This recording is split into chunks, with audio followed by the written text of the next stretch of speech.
2015 tubanze gusenga Imana yacu n'uburyo dusenge adusubiza ya 15 dusohoza Yesu Kristo dusenge mbere ya byose tubanze gusenga Imana.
Sesa y'amaraso yawe wasura ubwacu atweze imitima yacu ivanemo ishavu ryose, inzigo yose, inabi yose, ikintu cyose kibi kiva ku mazi kituvemo, maze amaraso ya Yesu atweze tubahera, niko nawe uruwera mukiza uruhezagire uduhe umugisha kuri uyu mugoroba, utahuze ijambo ryawe, uduhe umutsima w'ubugingo, tuje dushonje, uduhe n'amazi y'ubugingo, tuje tunyotewe, inzara n'inyota byacu biherere imbere yawe, uzobukoze mwami, tubisabye mu izina rya Yesu Kristo. Amen.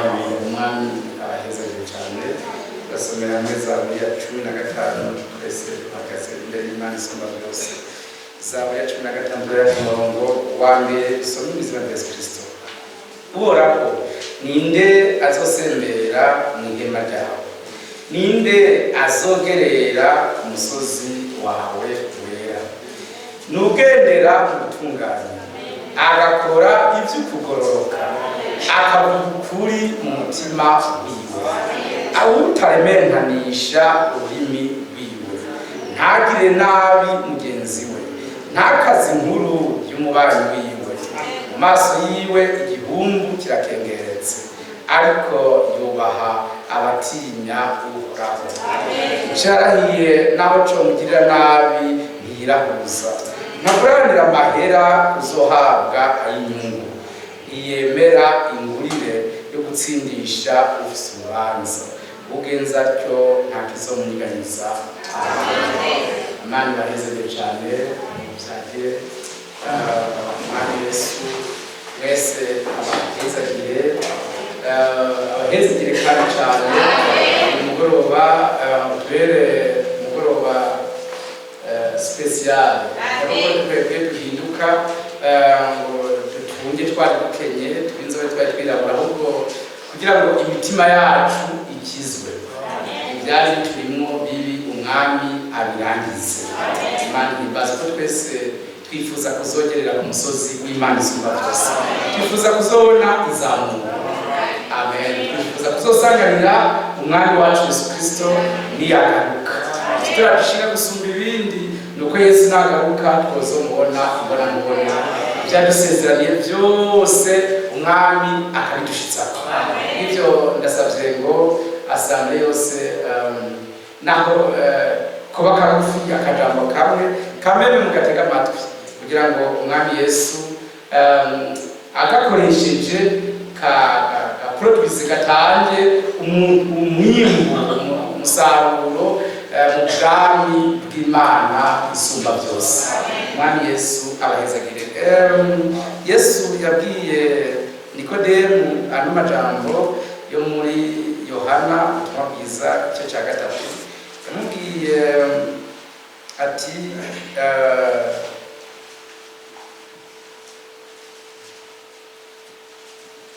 mwahageze Evangeliste Saint Jean chapitre 3 duhereye ku murongo Yesu wa 5. Yesu aramwishyura ati nukuri ndakubwira, iyo umuntu akabyawe n'amazi na mpemu ntashobora kwinjira mu bwami bw'Imana. Amen. Ikibyawe ngira twagera haruguru ku murongo wa 3 mubabare cyane, yitwira ku murongo wa 3 haranditse ngo Yesu aramwishyura ati nukuri ndakubwira, iyo umuntu akabyawe bwa kabiri ntashobora kubona ubwami bw'Imana. Imana imbazwe. Niko Biblia ivuze kandi iri ni jambo ridashobora guhinduka. Biblia ivuze ngo iyo umuntu akavutse ubwa kabiri ntashobora kubona ubwami bw'Imana. Niko rero baramubaza ati umuntu ashobora ate kuvyagwa ashaje? Mbega yoshobora gusubira mu nda ya nyina akavuka? Yesu aramwishyura ati nukuri ndakubwira, iyo umuntu akabyawe n'amazi na mpemu ntashobora kwinjira mu bwami bw'Imana. Ikibyawe n'umubiri naco n'umubiri, ikibyawe na mpemu naco ni mpemu. Imana ishimwe kandi bahezegere cyane. Amen. Yesu ati nukuri ndakubwire, nutavuka ubwa kabiri ntuzoba winjira mu bwami bw'Imana isumba byose. Amen. Nukuri twavuze ngo ninde mwami, ninde azosembera, ninde azinjira mu bwami bwawe. Amen. Ikibazo Dawidi yabaje ati ninde azokwinjira mu bwami bw'Imana isumba byose? N'umuntu amudonze kuri Zaburi ya 15 kuva ku murongo wa mbere barakomeje hepfo hati n'umuntu atarementanisha ururimi rwiwe, n'umuntu atagingurire ngo atsindishe ufise urubanza, n'umuntu n'ibindi byinshi bavuze, ariko byose bifataniye muri ano majambo Yesu yavuze ngo ni ukuri n'ukuri ndakubwira, nutavuka ubwa kabiri ntuzoroha winjira mu bwami bw'Imana. Amen.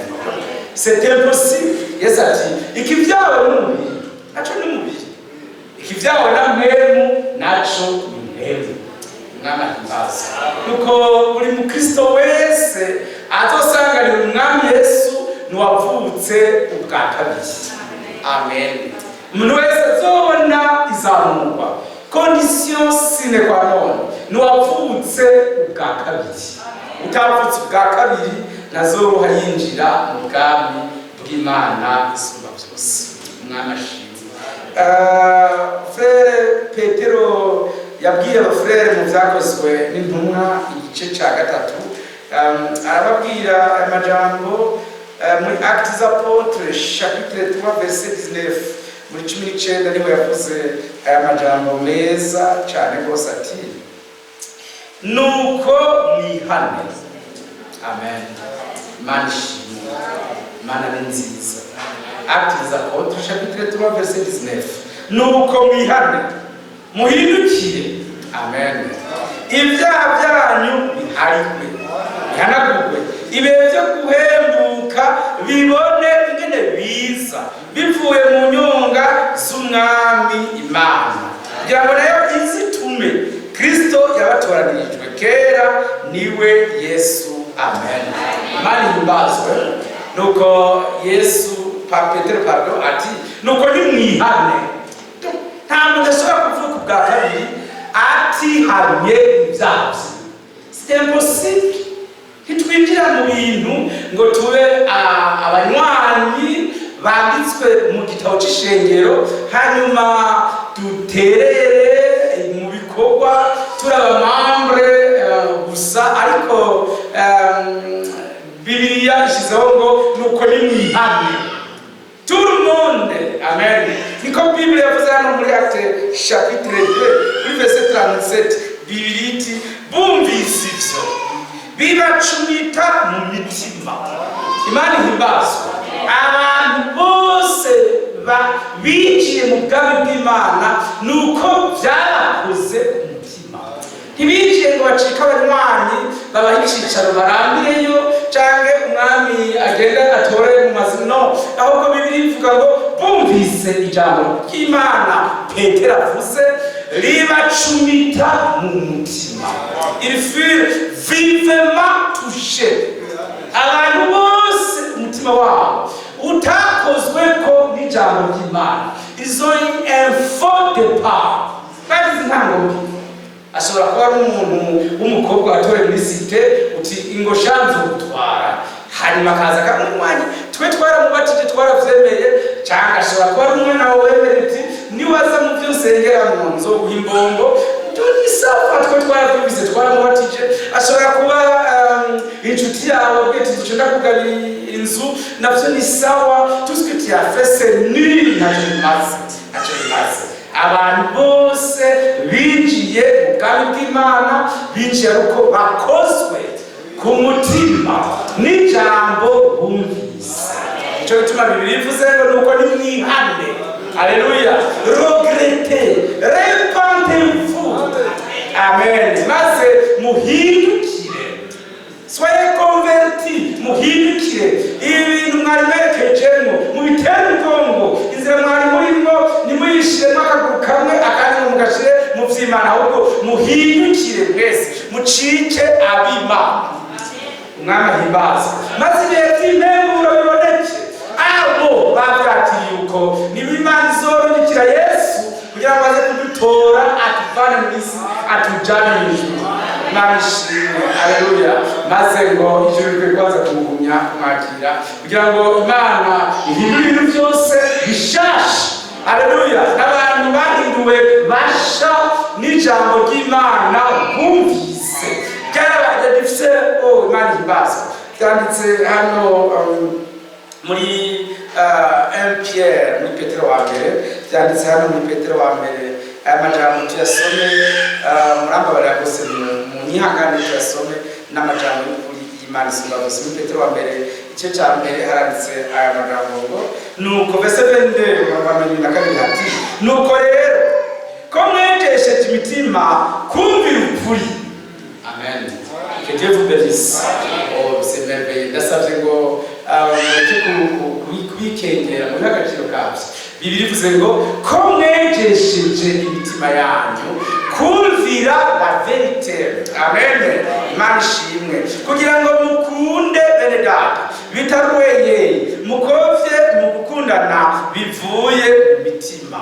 Imana ishimwe kuko mwavyawe ubwa kabiri mutavyawe n'imbuto ibora ariko mwavyawe n'imbuto itabora mubiheshejwe n'ijambo ry'Imana ririho rigahoraho. Ce n'est pas n'importe quoi. Si ibintu byose abantu bavugiye imbere bivyara umuntu ubwa kabiri, naho boba bitwa abafrere, naho boba mugwi munini cyane, naho boba benshi ariko bavyumva, nibosumvya abo kwa Ahabu, nibosumvya abo kwa Baramu n'abandi batari bamwe, ariko nubwo boba benshi ariko ikintu gikomeye ni iki mwavyawe ubwa kabiri. Amen.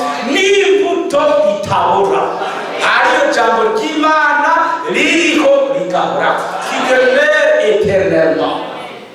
Imana ishimwe bien mes frères, ahantu hose ijambo ry'Imana rishitse rivyara ubwa kabiri abaryakiriye n'imitima ikunze.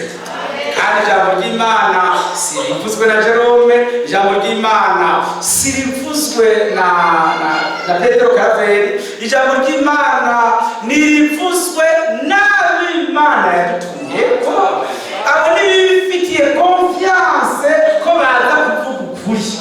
Aze y'amajambo y'Imana avuga ngo data wera ubeze ukuri n'ijambo ryawe agaheza agashika kubayakiranye umutima.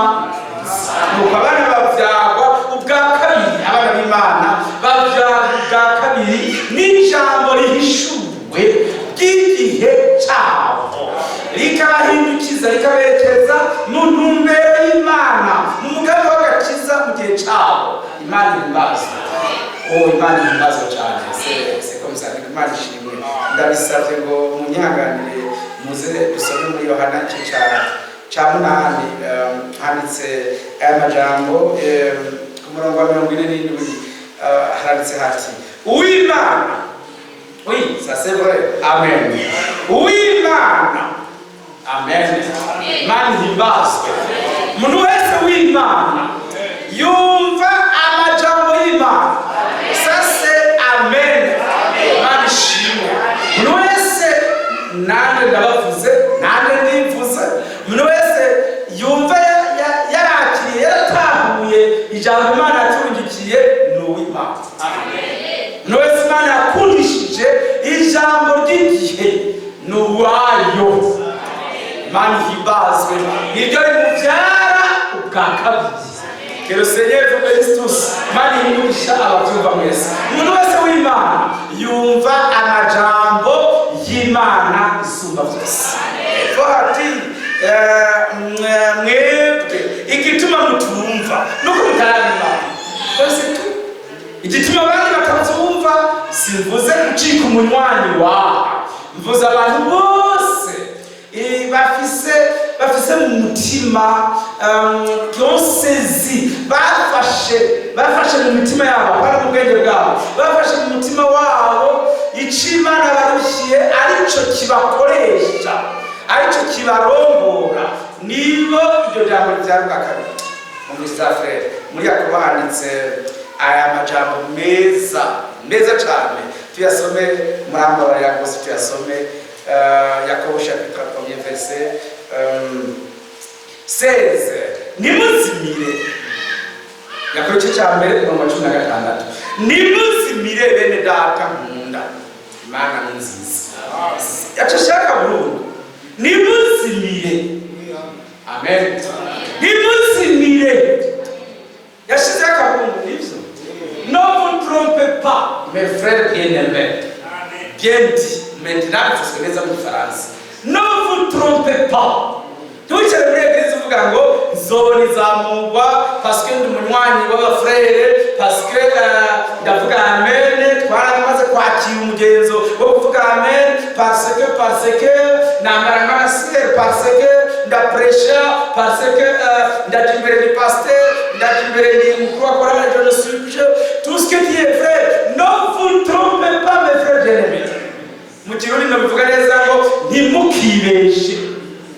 Ntimukibeshe ngo wicare ngaho muri assemble imbuto y'Imana itakubyara bwa kabiri ngo hindukirire inzira mu ijuru ugira inyota yo gutungana atari inyota yo kwandura ubwo ari intambara nziza yo kwizera atari intambara yo gusubira mu isi.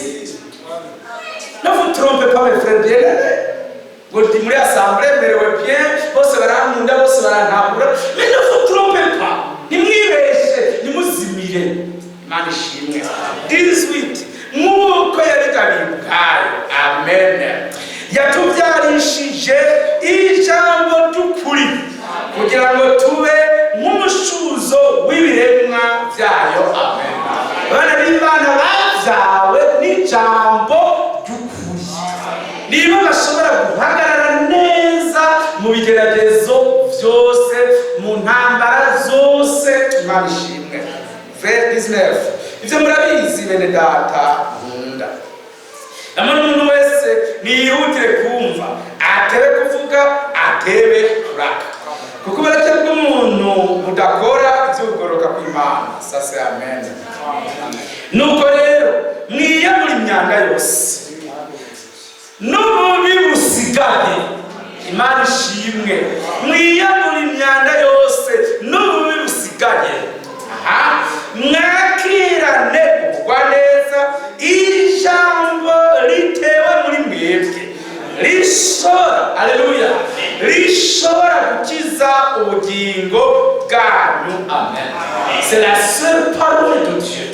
Ndasavye ngo musubire wa murongo uce kwa murongo uvuga ngo ne vous trompez pas mon frère. Ni byanditse muri Jacques chapitre 1 verset 7. Nari umuntu yicara hano agariye kuri piano ngo ko barinze bashikana ku rwego rwo kuvuza piano, naravutse bwa kabiri nzozamurwa, ko narinze nduka nkashika ku mudiacre ndahanitse nzoja mwizamurwa. No, wewe nyene Imana ishimwe.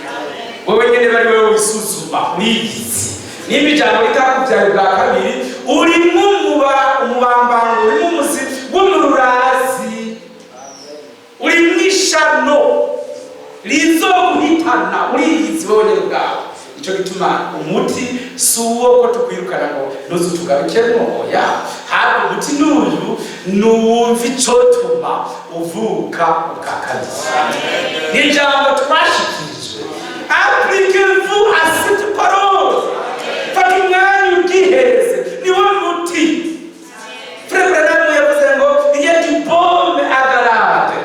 Hariyo umuti gireyate, hariyo umuti wo gusomora uruguma rwawe n'ijambo. Fata kandi sase niba ritakunaniye gukira bibyanse ko bikuvako, fata kandi sase écoutez la parole. Umviriza ijambo ry'Imana isumba byose. Biha agaciro n'ibintu byo kuba umunywanyi. Ninjiye nasohotse baranzi barangunda bose babona. Ça c'est du diable, c'est du fanatisme. Mais abana b'Imana ijambo ry'Imana bumva bakariha agaciro karyo niryo ribabyara ubwa kabiri. Frère Paul yandikiye Timoteyo muri Timoteyo wa kabiri, yandikiye Frère Timoteyo aya majambo meza cyane mu gice ca 3. Aravuga ngo verset 13, ariko abantu babi bo n'abahunguzi bazorushiriza kuba babi. Oui, c'est ça. Abo babi Yesu sujya mu bandi wawe yakwimye umuriro. No, abantu babi n'abantu babaye muri assemblée batahinduwe n'ivyo kumva. Icababaje ko bibahindura nuko batabishize ku mutima. Izo eteleje mene tekel facile. Wapime ku muzana usanga nukwije ibiro.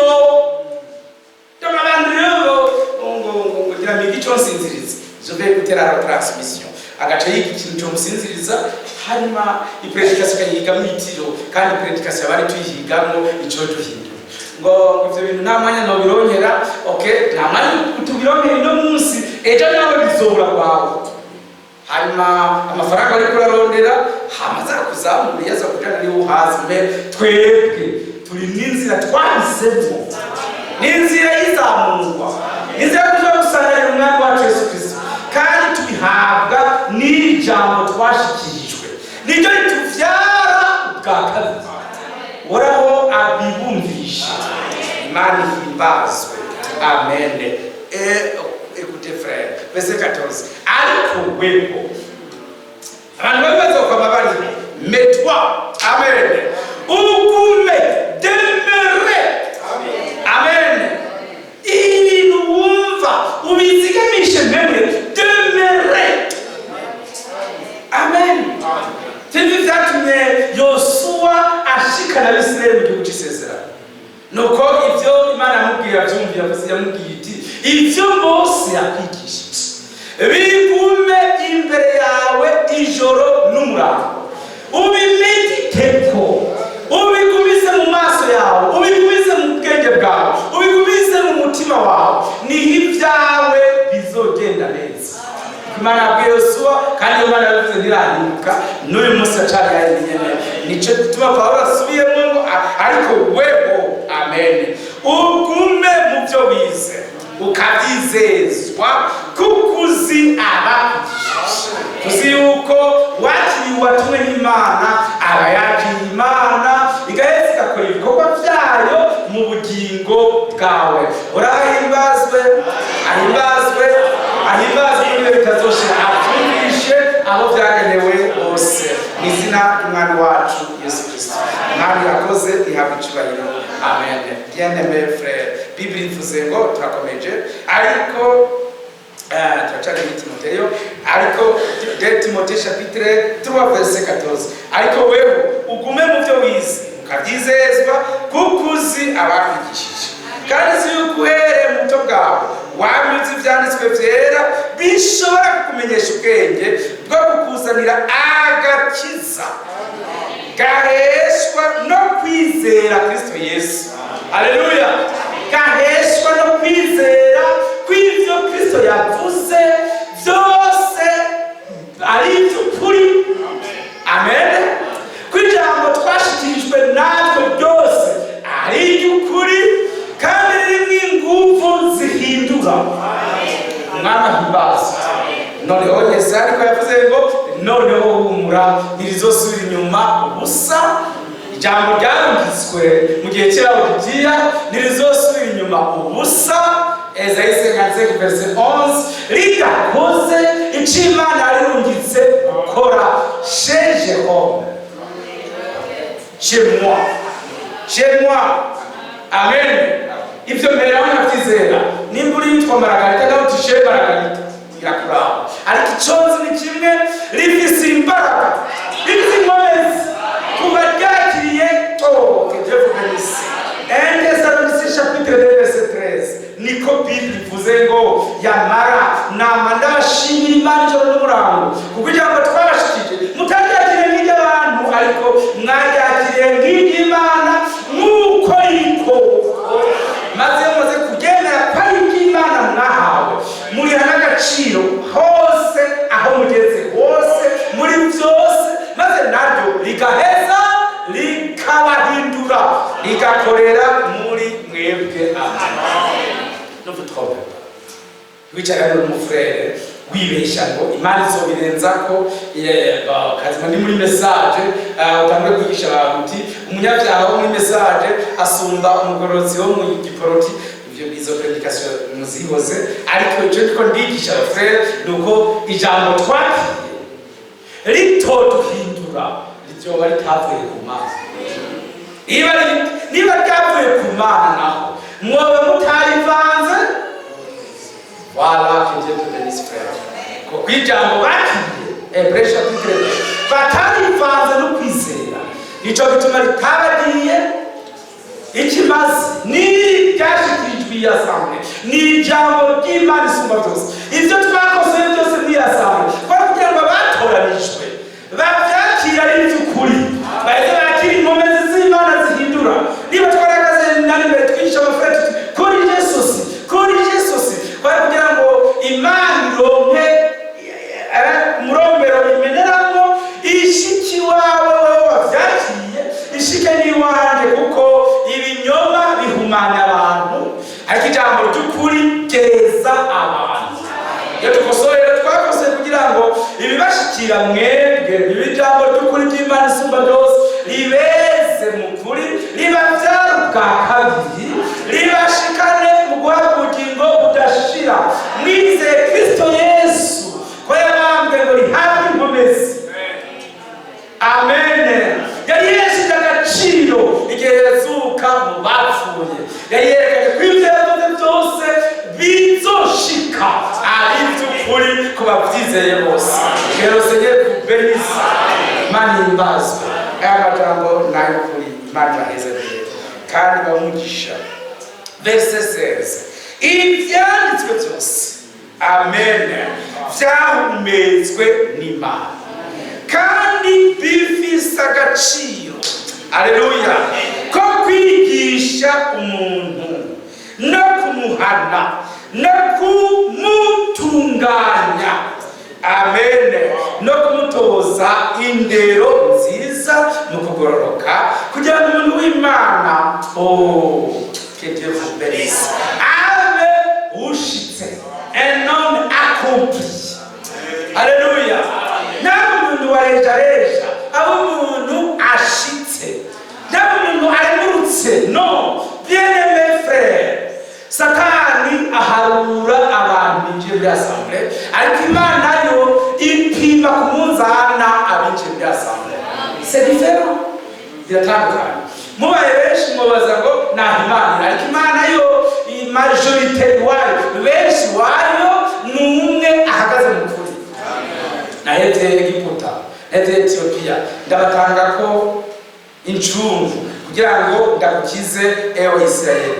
Mwami naheze gira abafrere bose bumve ko amajambo twumva nayo kuduhana no kuduhanura no kudutoza indero nziza, pour que nous soyons des hommes faits, accomplis, abantu buzuye bashitse b'Imana isumba byose.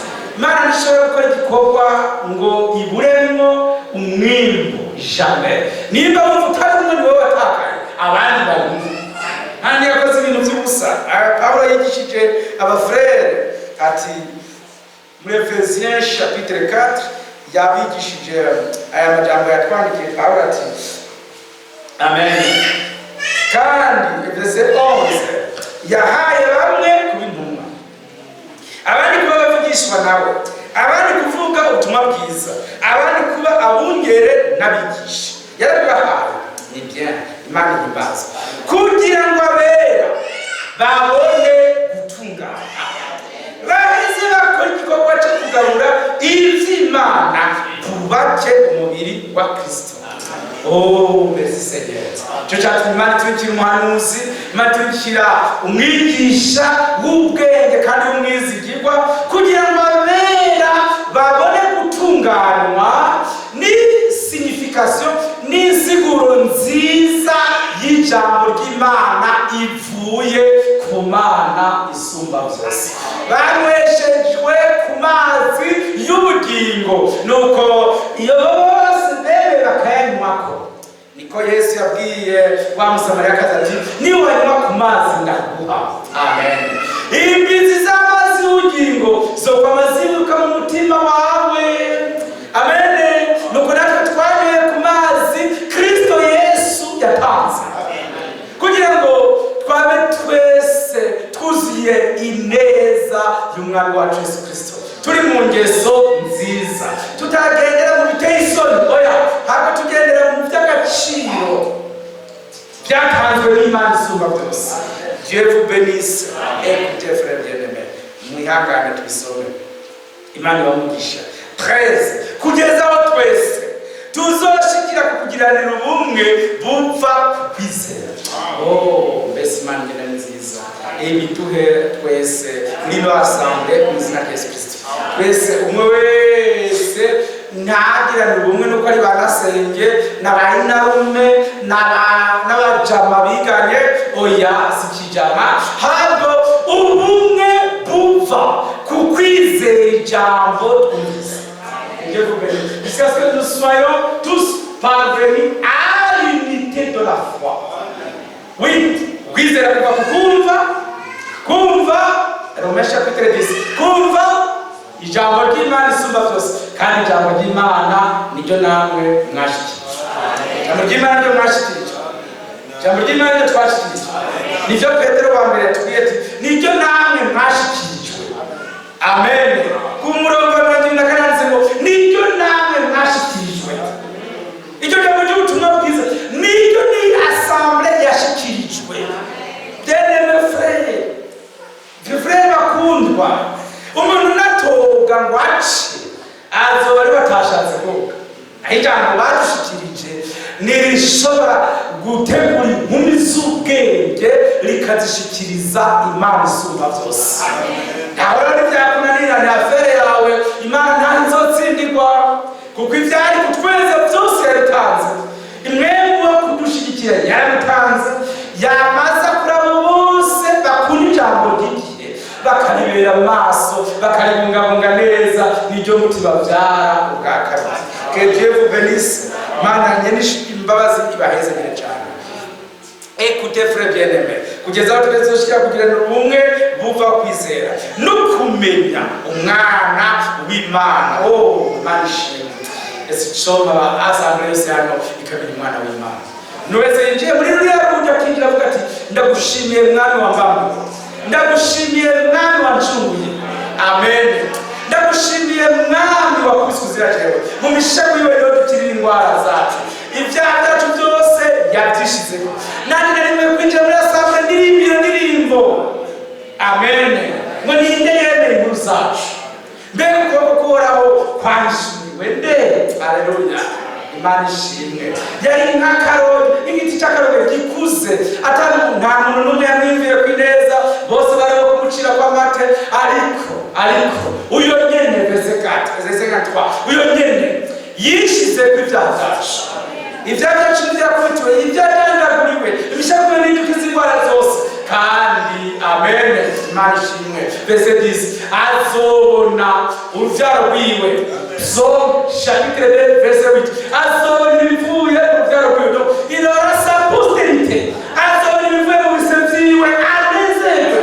Oh Imana ishimwe nihimbazwe. Umuntu wese yinjiye muri assemblée bene uko ahabwa n'Imana ku byago bwa kabiri n'ijambo yakiranye umutima ukuze. Sabinje gukritika, abinje gukritika nivyo gukritika bobibona ntibobura. Mais s'il vous plaît, twararitswe n'Imana ituzana n'umutima ucumiswe ukozweko ngo tubangane mu zino nzira bize tujane mu ijuru iwacu.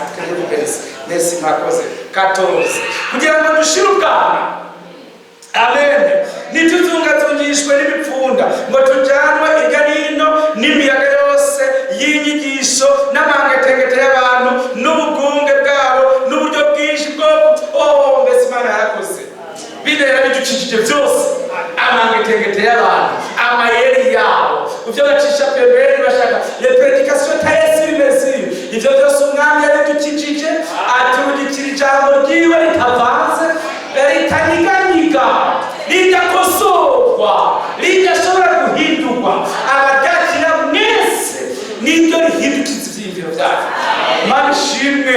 Niryo rirema urukundo mu mitima y'abagizeye, niryo rirema ubugwaneza mu mitima y'abagizeye, niryo rirema ingeso nziza mu mitima y'abagakiriye. C'est la parole qui crée.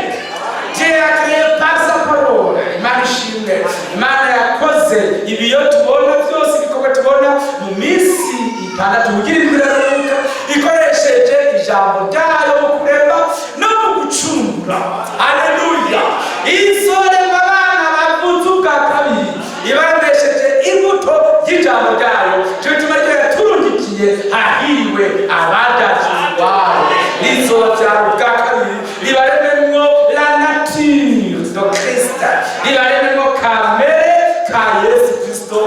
umwami wacu uraho abibahe mwese mwese abibakabiriza imana ibahezere cyane s'il vous plaît tubandanye harakomeje ati 15 ariko oh merci Seigneur Dieu vous bénisse ariko turi imvuga kuri turi mu rukundo dukurire muri byose ariwe mutwe niwo Kristo umubiri wiwe wose uteranijwe neza ufatanijwe n'ibifashisho by'ingingo zawo zose nk'uko igihingwa cyose gikora ibango cyagerewe kuri we niho uronka gukura kwawo ukubakwa mu rukundo amen Yesu ashoye byose yumva y'amajambo ngiye kubabwira n'aya ati araguma bari atashe bafatanye n'ijambo ry'Imana nibo bakura mu gakiza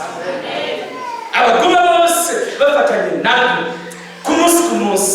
ku munsi batarihiga muri byo gutuka abantu batarihigamo ibyo kunegura abantu ariko barihigamo ibyo kububaka bagashirika umwete w'ubugingo bwabo abo nibo bakura mu mwami bakava mu bwiza baja mu bundi nk'abarongorwa na mwene Imana isumba byose amen merci Imana ihabwe icyubahiro turakomeje icyo cyatumye Imana itegeka Frère Branham itegeka Yohani Frank bose bategeka ngo prêche la parole 2 Timothée chapitre 4 Timothée wa kabiri cya kane umurongo wa kabiri uvuge ijambo ry'Imana kuko bari baje batumbereye umugeni wa Yesu Kristo uhorukaze mu gihe gikwiye no mu kidakwiye uhane wihanize uhanure mu kwihangana kose no mu kwigisha amen Imana ishimwe ibahezere cyane ibahungisha nibo bari muhamagara wa Frère Branham nibo bari muhamagara wa Frère Frank Imana ishoboye byose ibambere umugisha utagabanisha voilà Imana ishimwe prêche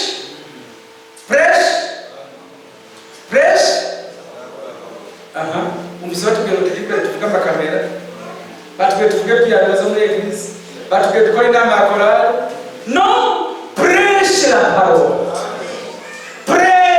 la parole ushaka kujya imbere yo kubabwira urusaka abantu ushaka kubabwira ibintu no dukeneye ijambo ry'Imana ritubyara ubwa kabiri prêche la parole amen insiste à toute occasion favorable ou non alléluia bien-aimé mwabyumvise batwigishije twebwe abapredikatere bati ntihagire n'akaryo muha Satani komeza mu prêche rizokomeza ribahindura abo munsi kw'inabi rizobagira beza murindire gushika Yesu agarutse insiste même dans les occasions non favorables oui mu prêche parole no kumona n'abamesha bo muri eglise prêche babwira parole umunsi wabo nugera guhinduka rizobahindura la parole prévaudra jamais rizotsinda oui frère mwese mwohinduka basi bacu mudavyawe n'ijambo ariko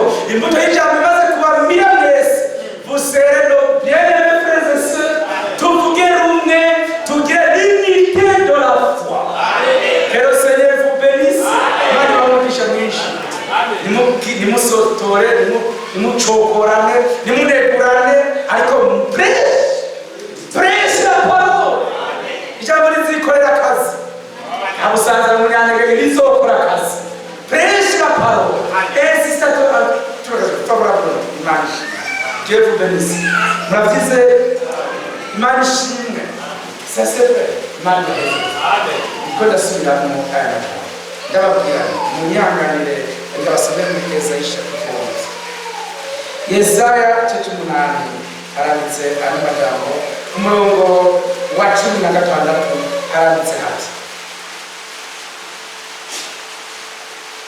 Bumwe andika ibyo washingiye nawe ubibatanishe ishasha amen ubihe abigishwa banje babishyire ku mutima ça c'est amen Yesaya 8:15 vyandike ubimatanishe ishashara maze ubihereze la parole de vérité barishireko umutima.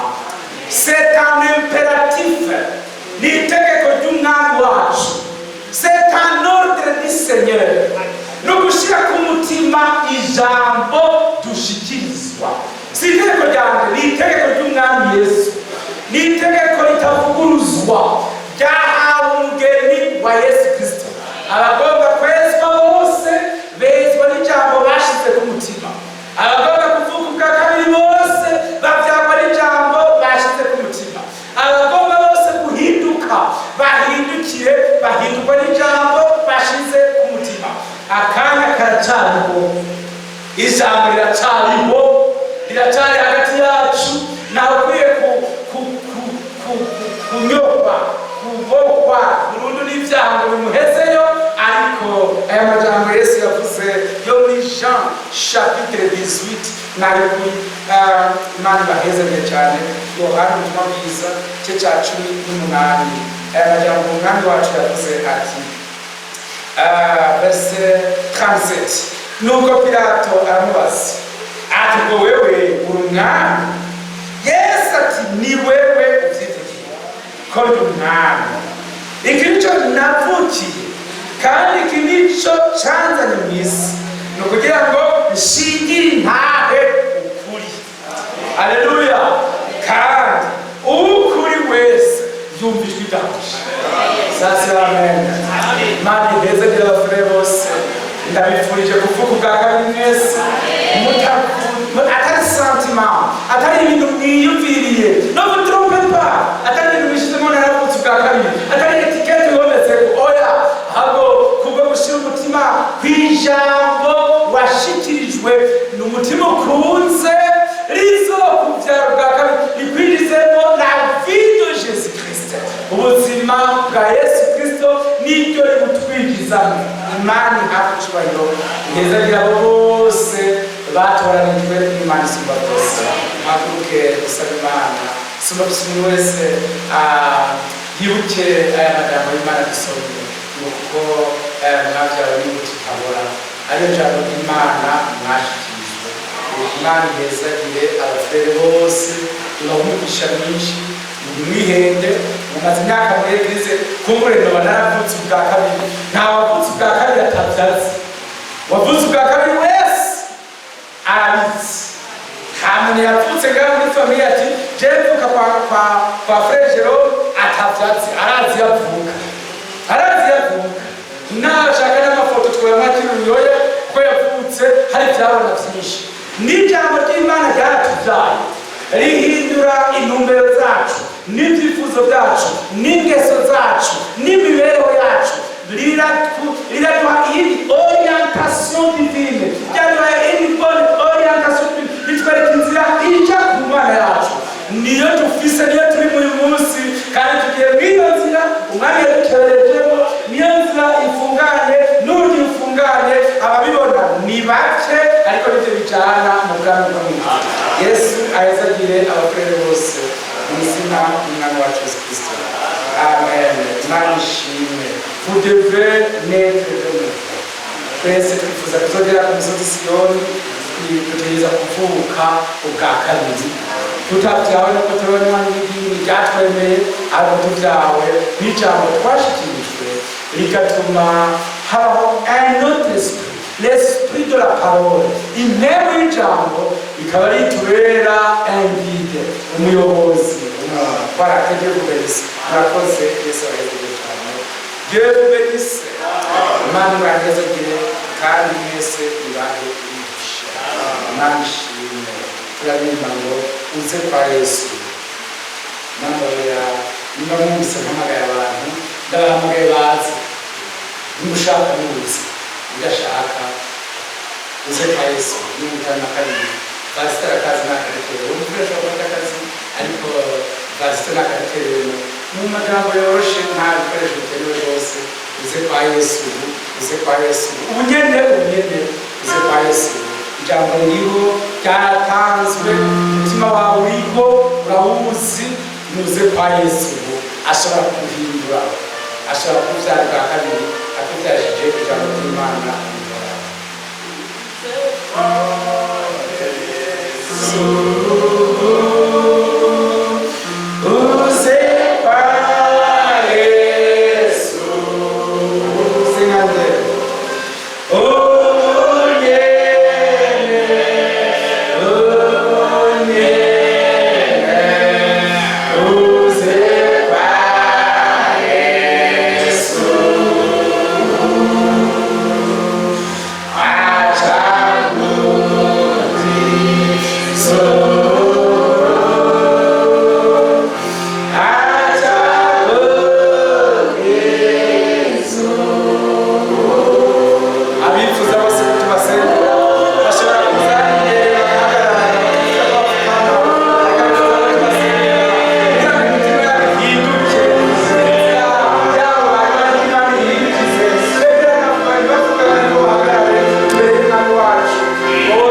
turagushimiye cyane Amen.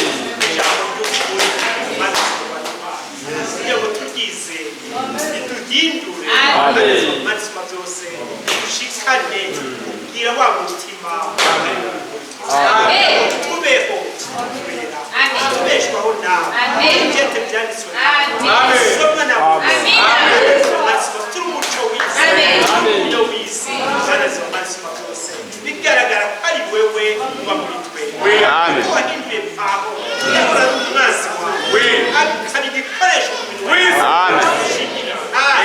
ukuri kwawe niko natwe twifuza kuba mana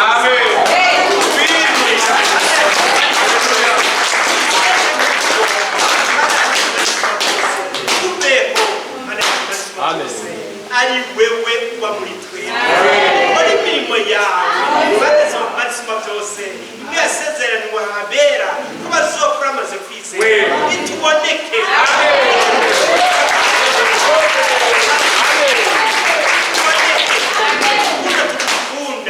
ukunda tukunda ijambo ryawe ukunda dukundana tuboneke abisi bazobona ko muri abana bose ngera ubituze azo marisima byose mitima yacu hindukire burundu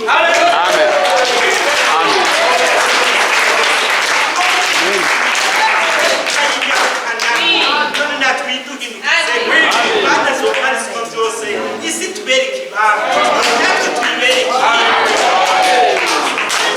reka wabyaye mu bwami bwawe tubyarije mu gihe na mwe mu wawe twifuza gushikira ufera gusa nawe muri byose senyera wabisezeraniye nuko ubifise kandi nuko ubishoboye kubikora kandi wavuze muri twavuze umutima n'inama tubisaba uzobiduha tumaze gusenga twizere ko ibyo tumaze Amen.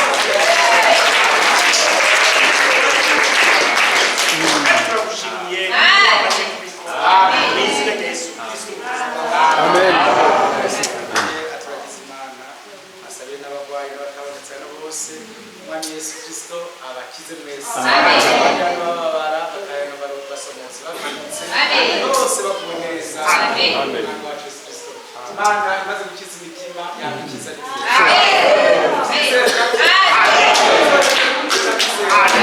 azorambika ibiganza ku barwayi bawe azosenda abadayimoni azorya ibishano n'imico y'ibakira azongera sikoropiyo ntibabye umwami ahimbaza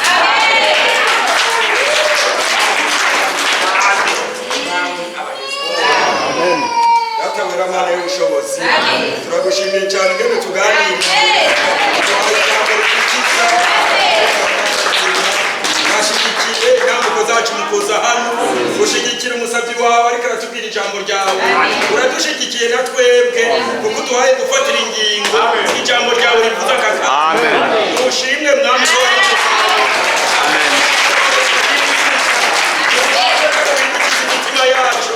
uko wahindukije uwaridiya niko waduhindukije natwe aka kanya uduhaye gufata ingingo nziza yo kwihana imbere yawe no kwizinukwa no gufata ingingo zimusiga yo kutazosubira kwanjirwa ku ijambo ryawe ariko twame turiha agaciro twame turiha ikibanza twame turyakira n'imitima ikunze kugira ngo naryo rikore ico ryatuma mwami wariduhaye ntuhabwe icubahiro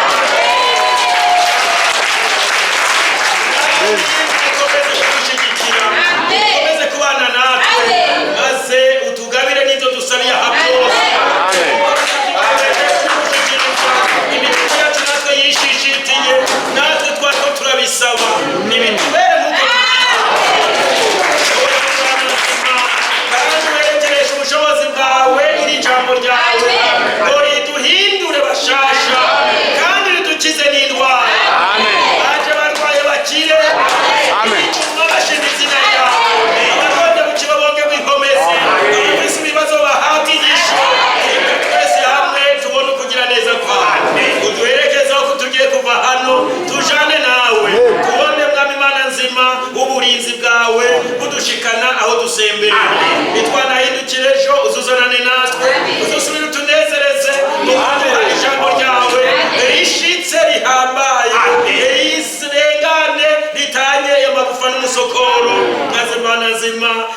duseshe nawe ni wowe dukengurukiye.